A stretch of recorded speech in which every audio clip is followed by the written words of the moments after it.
We have a very important video for all Tesla stock investors, and let me just be honest with you.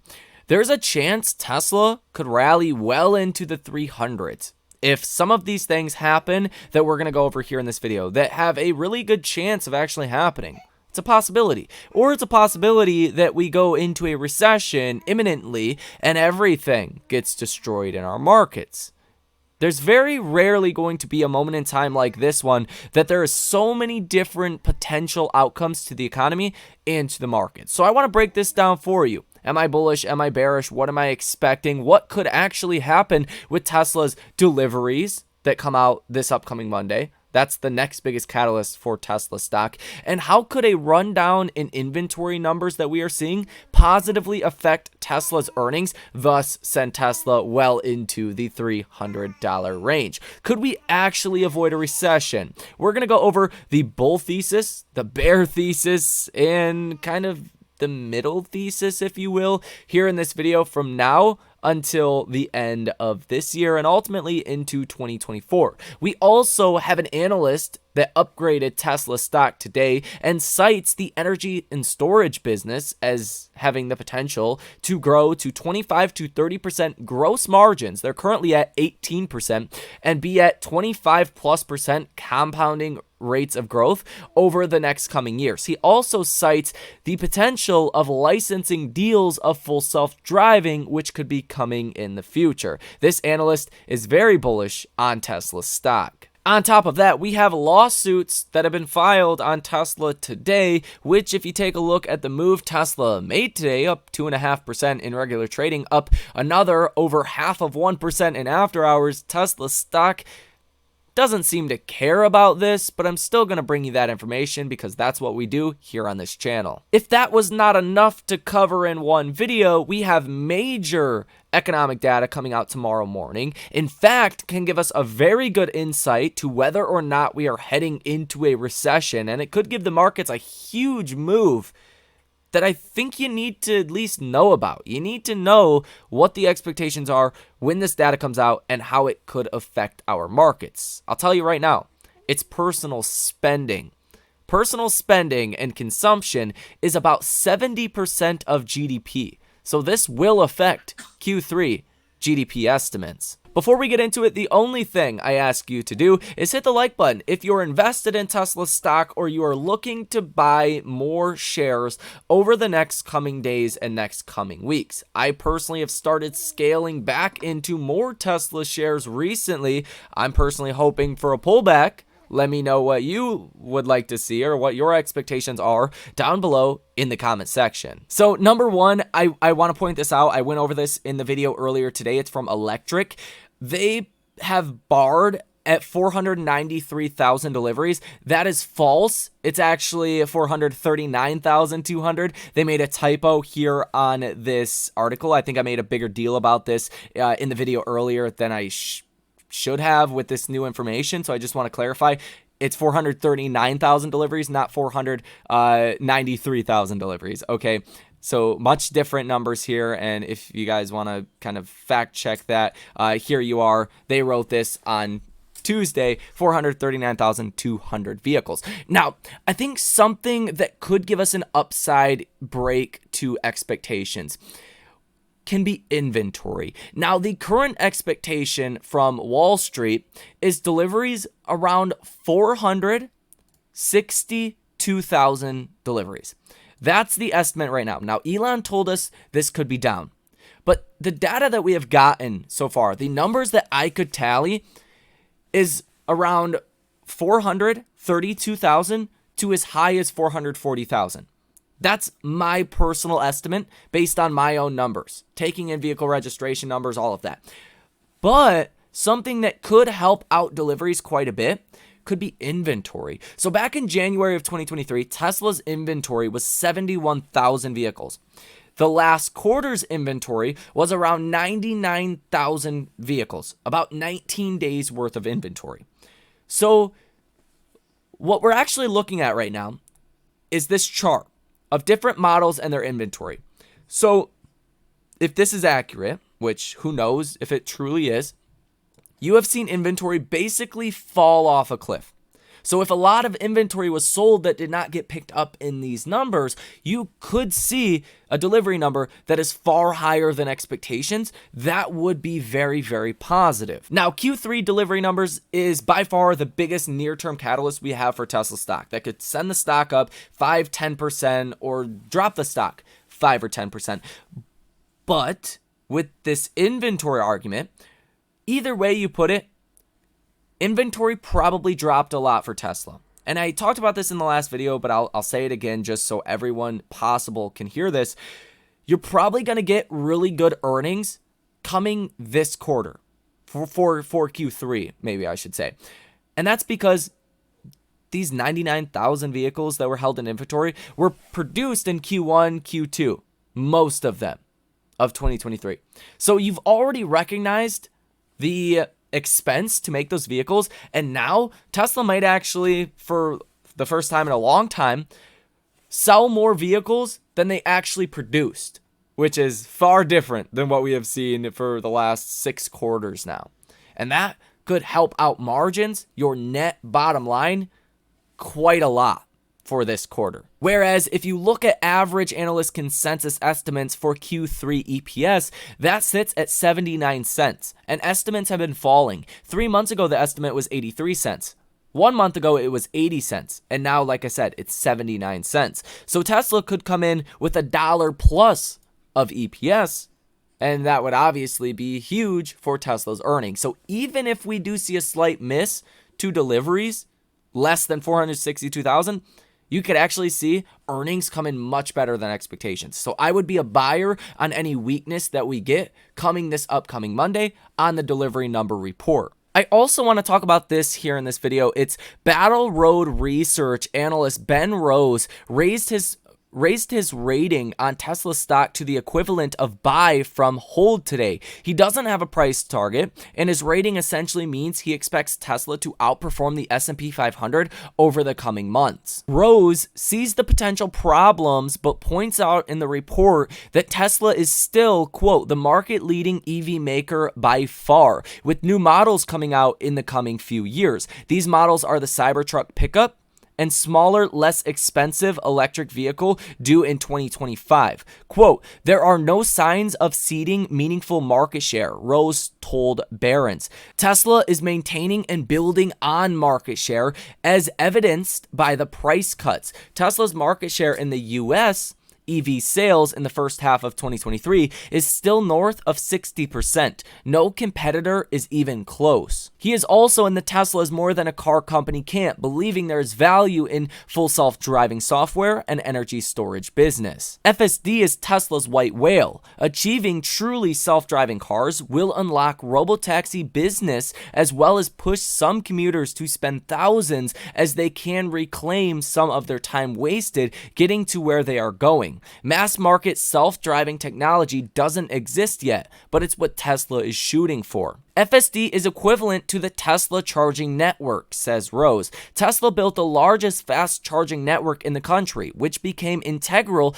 to the brand and consumer experience. Valuing it separately from Tesla's car business was hard until Tesla started opening it up this year to other automakers, including Ford and General Motors. In the minds of investors, FSD has growing value that might be unlocked if Tesla were able to license its tech. As for energy storage, sales in the second quarter soared 74% year over year, while gross profit margins rose to 18% from 11%. Quote, that can be a legitimate 25 to 30% gross margin business, growing at 20% to 25% annually, as Rose. He's bullish on the long-term outlook for the company and is using the recent pullback to recommend shares. Tesla stock is down almost 20% from July highs. Overall, 41% of analysts covering Tesla rate the stock a buy. A year ago, it was 64%. The average buy rating ratio for stocks in the S&P 500 then and now is about 55%.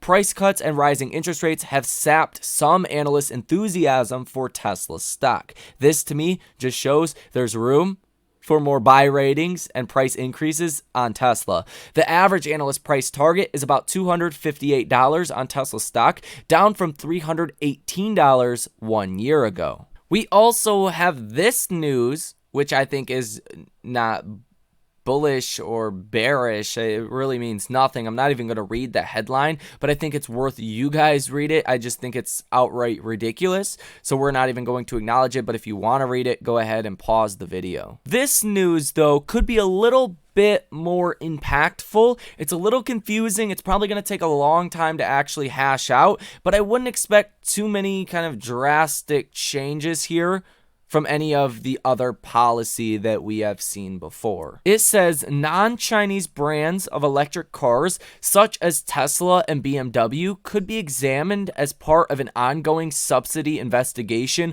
on China that the European Union kicked off earlier this month. Quote, at this stage, the scope of this investigation is not decided yet, so we are doing the pre-initiation consultations with Chinese authorities, and the scope is still to be determined. So what has been announced so far from the commission side is that, strictly speaking, it does not cover only Chinese brand electric vehicles.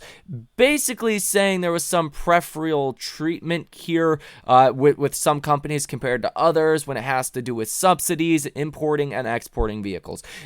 I don't know what kind of impact this could have to Tesla over in Europe, but I would imagine it's going to take many years for any resolution to this, so it's probably not important to Tesla stock anytime in the near-term future. Let's now get into the bullish and the bearish thesis on the markets and Tesla stock over the next coming days, weeks, and few months.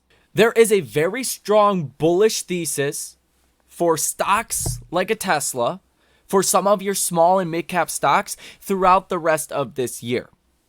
There's not as strong of a bullish thesis on the indexes on an index level, and we'll explain exactly why here in this video, but there is also a bearish thesis, a strong one, for everything. So we are in a very interesting moment in time as far as investing, because you could make a strong argument for both sides here. So I want to know down below in the comment section how you guys feel about the end of this year. I will also have a poll in the community section of this YouTube account where you guys can go vote on this, and I would love to hear your opinions. I will also put a vote over on Twitter. If you guys are not following me over there, well, technically X, the name's Michael Tyler. Go ahead, give it a follow, and go vote on that poll. So the bullish thesis is quite simple. So is the bearish thesis, but let's start with the good news and then we'll look at the bad news.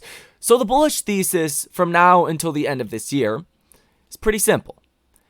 Anytime the markets have been up 10% or more heading into a weak September, you have ended the year higher than when you started September. So historically speaking, there's about an 80% chance, if you follow history and use that as a guide, that markets will trade higher from here until the end of the year. That is point number one. But point number two is I am not bullish on the broader markets, but Tesla and your small and mid-cap stocks represent a very different opportunity than your other large tech stocks or your indexes. This has to do with valuation. Regardless of popular opinion, Tesla is actually trading very cheap. It's cheaper than Apple. It's cheaper than Microsoft. It's cheaper than Google, Amazon, Nvidia, any of those companies. That is because on a PE basis, Tesla currently has a 68 PE ratio, whereas an Apple has a 29 PE ratio. Apple is growing their earnings roughly 5%. Tesla, on the other hand, is growing their earnings over 30%. So Tesla, if you factor in growth here, is very inexpensive. Now, you can't say that for a Microsoft, for an Apple, for a Google, for an Amazon, these other big tech names that a lot of investors are invested in. Same thing for the S&P 500. S&P as a whole is growing earnings around 7%, but it's trading at a 20 times multiple, a 19 times multiple. Tesla is still cheaper than the S&P 500. I think that represents a specific opportunity in Tesla, but you can also say the same for the Russell. A lot of stocks in the Russell are trading stupid cheap. Just let's be honest, stupid cheap. A Crocs, for an example, just as an example, is trading at a 7.5 times PE, less than 3 times the S&P's value, but is growing earnings over 30%. It's stupid cheap. So a lot of your Russell stocks are ridiculously undervalued. And for investors that have really not shown any attention or love to small mid-cap stocks or a stock like Tesla, I could see a bullish rally forming here. Your IWM, your Russell 2000, has not played along in this market rally. Tesla, for the broader extent, has not played along in this market rally. Now, this sell-off to 100, that was artificial. That shouldn't have never happened. There was nothing to justify that to begin with. So you're basically at the same levels that you were at during 2022, in July, in June. You're at this same level. I would say Tesla did not participate in the rally in 2023. You're at the same level you were at in 2022. You were artificially suppressed due to fears of Elon selling Tesla stock and buying X. That's what it was. So for Tesla, for your small mid-cap stocks, I think there is an opportunity here for more positioning in these names heading into 2024. And there's one big reason for this. If the economy can skate by without going into a recession, then the economy's probably not going to be growing super fast. Your cyclical companies that do well if the economy does well, probably not going to do that well. Okay? Or at least they're not going to be growing crazy like crazy. But your small mid-cap stocks and a stock like Tesla that offers you growth looks very attractive if the economy is around zero. If you're just hovering like around zero, you're not in a technical recession, you're not seeing a huge drawback in the economy, but you're not seeing a huge expansion in the economy, investors tend to buy high growth stocks. So that is also something I look at as a very bullish thing for Tesla. Tesla really stands out. If you want to single Tesla out, it has the safety, perceived safety, of being a big tech stock with a super low valuation. If the economy does slow down and is not growing, well, Tesla, if they can grow 30 to 50% next year, Tesla all of a sudden looks like a much better investment than 99% of other stocks out there on the markets today. And it's very much underowned by a lot of Wall Street today. It's the most underowned large tech stock out there. So that's the bullish thesis in a nutshell. It has nothing to do with the Fed cutting rates. It has nothing to do with any external factors. If you're an investor in Tesla or small and mid-cap stocks, you to some degree should be in alignment with what I just said. Now, rates coming down, oil coming down, avoiding recession, those things are great. Fed cutting rates and no recession, that's great. That's just the cherry on top. I just gave you the sundae, okay? Now, the bearish thesis on our markets is rates continue to go higher, economic growth is stagnated, or we actually do go into a recession, but not a deep enough one to get the Fed to cut rates. That would be like your worst case scenario. Now, there's a possibility we just go into a recession and the Fed does cut rates, and that's great. You could make a bullish argument for Tesla in that scenario, but the markets are not going to like a recession.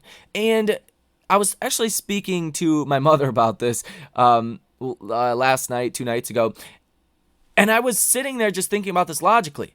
How many years could it possibly take to get spending and consumption back to 2021 levels where people were, getting $900 a week to sit at home? A lot of people don't even make that at their jobs, let alone to sit home and do nothing. People were spending money like they were drunk. How long is it going to take to get back to that level of personal consumption?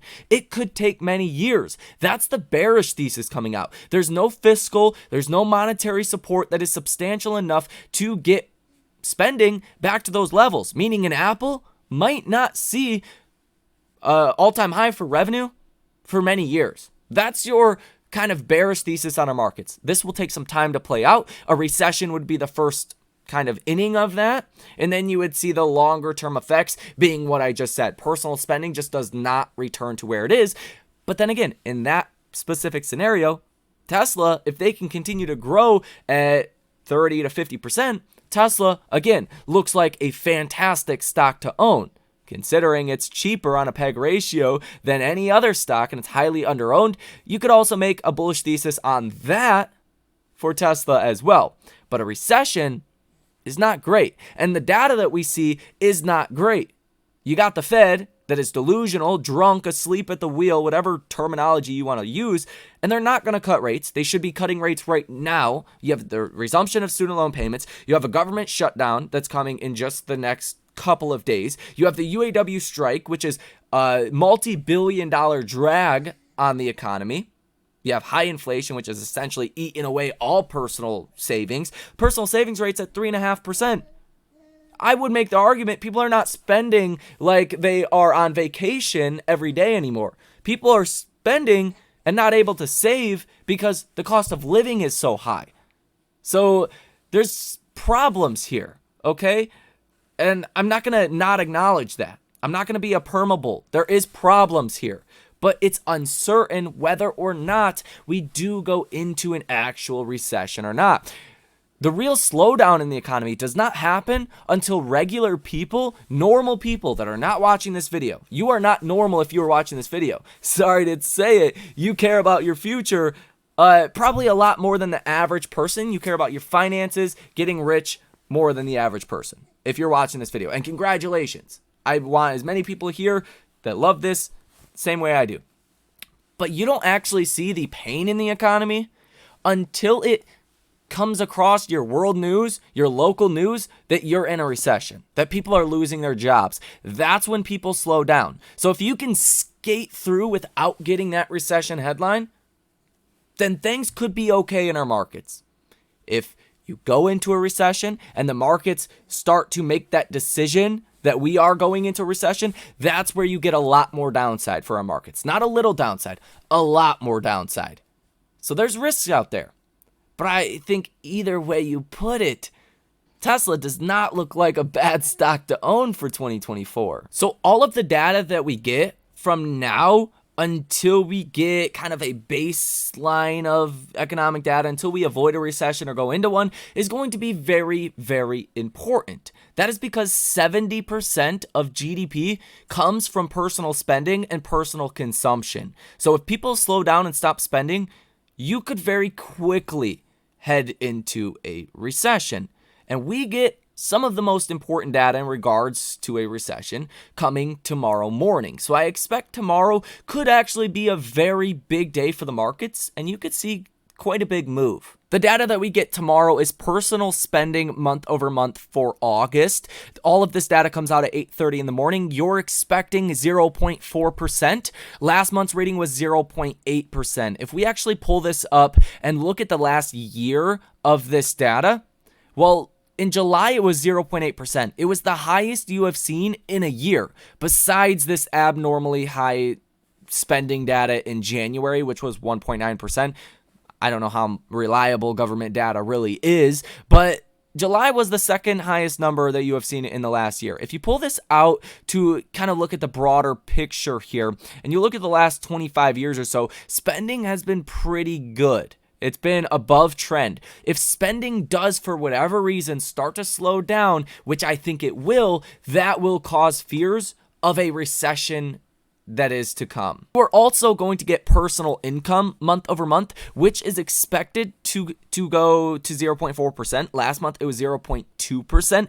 I don't think this means all too much. You could make a bullish and bearish argument for that. Obviously, the wage price spiral would be the bearish argument. The bullish argument would be if you want to see personal consumption and personal spending continue to increase and get back to some of the levels we've seen in 2021, or just stay high, you want to see people making more money, especially considering we have seen a lot of inflation. So there's a bullish and bearish argument here. I don't think it causes any movement in the markets unless we get like a 1% plus number or negative like 1% number, which looks very unlikely. We're also going to get the PCE numbers, which I don't think are going to be a huge shocker. And let me tell you why.